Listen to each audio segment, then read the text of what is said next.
Selamat hari Minggu, selamat beribadah. Tuhan Yesus memberkati kita semua.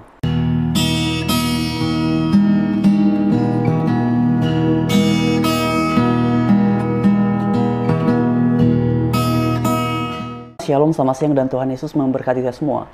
Dan beberapa saat yang lalu saya dapat satu video. Sebenarnya pembahasan mereka ini tentang Natal. Namun sekalipun ini sudah berlangsung beberapa bulan yang lalu, tapi selama apa yang mereka sampaikan ini ada di media sosial, maka kapan dan dimanapun pastinya sangat dimungkinkan untuk disimak oleh banyak orang. Dan oleh sebab itu, untuk memberikan peredaran informasi yang seimbang, maka kapan dan dimanapun kita juga perlu memberikan tanggapan, karena ini berkaitan dengan iman Kristen. Dan oleh sebab itu, seperti biasa, sebelum kita berkomentar lebih lanjut, mari sama-sama kita simak dalam video berikut ini. Untuk sesama muslim yang bertanya, maka saya akan menjawab seperti ini. Kembali lagi ke surat Al-Ikhlas. Nah, coba kita baca kembali. Di sana ada lam yalid walam yulad. Ya, seingat saya kalau ada penyebutan yang salah, lafaz Arabnya saya memohon maaf.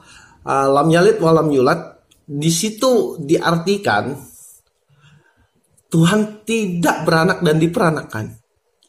Oke ya, sampai di situ oke ya. Di surat Al-Ikhlas ada salah satu ayat mengatakan lam yalid walam yulad. Tuhan tidak beranak dan diperanakkan. Di situ Nasrani menyatakan Yesus itu sebagai Tuhan.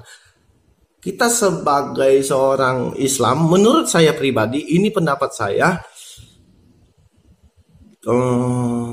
bagi saya haram sih untuk mengucapkan selamat hari raya di tanggal tersebut. Jujur, David ini sayang sama ibu, gitu kan ya. David ini mencintai ibu dan keluarga, gitu kan ya. Dan tapi mohon maaf ibu, dalam kepercayaan David, Muslim atau Islam itu mengucapkan yang demikian itu tidak diperkenankan dalam Islam ibu, gitu. Nah, terus kemudian ibu saya bilang begini, ya nggak masalah, David mau nggak ngucapin selamat Natal pun nggak masalah. Jujur kok, ibu juga tetap bakal Natalan, karena ini adalah sesuatu yang ibu yakini dalam agama ibu, begitu kan ya. Nah, kemudian Masya Allah, saya dalam hati berkata, kok ibu saya, Masya Allah, toleransinya itu tinggi banget ya, gitu kan ya. Kok ibu saya bisa mengerti apa yang saya pengen maksud, gitu.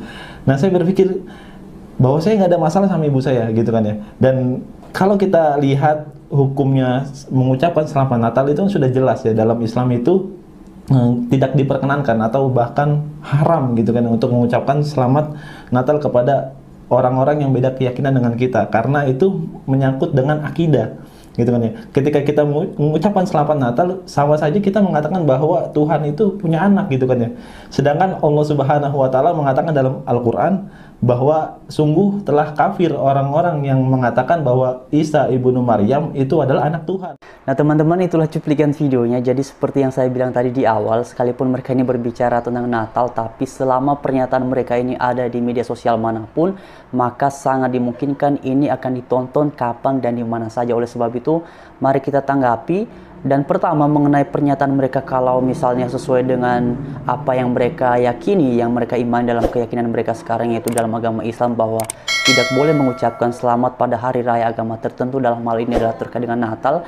Bagi saya secara pribadi ya boleh-boleh saja, sah-sah saja. Tetapi yang mesti kita luruskan adalah, karena dalam bagian ini mereka memaknai Natal itu berarti kalau kita mengucapkan Natal maka kita membenarkan bahwa Allah itu beranak. Nah ini yang mesti diluruskan, sebab esensi Natal, makna Natal itu tidak terkait dengan Allah beranak. Nah, mengapa Alkitab kemudian menggunakan istilah anak Allah ini hanya untuk menggambarkan hubungan Bapa dengan Yesus Kristus? Jadi istilah apa yang paling baik untuk menggambarkan hubungan keduanya? Ya satu-satunya adalah menggunakan istilah anak. Nah, kemudian teman-teman, sebenarnya saya juga pernah sampaikan ini bahwa penggunaan istilah anak itu semacam bahasa kiasan. Dan misalnya saja nih ya, kalau kalian di rumah punya tangga, kan ada tangga, ada anak tangga. Apakah semata-mata ketika disebutkan anak tangga maka tangganya beranak? Ada bapaknya, ada mamaknya? Enggak kan? Ini hanya untuk menggambarkan hubungan dari keduanya, tangga dan anak tangga. Itu saja sebenarnya. Nah kemudian terkait dengan, sebenarnya pernyataan serupa ini juga disampaikan oleh Natalia Iriani, tapi videonya saya tidak sertakan dalam bagian ini.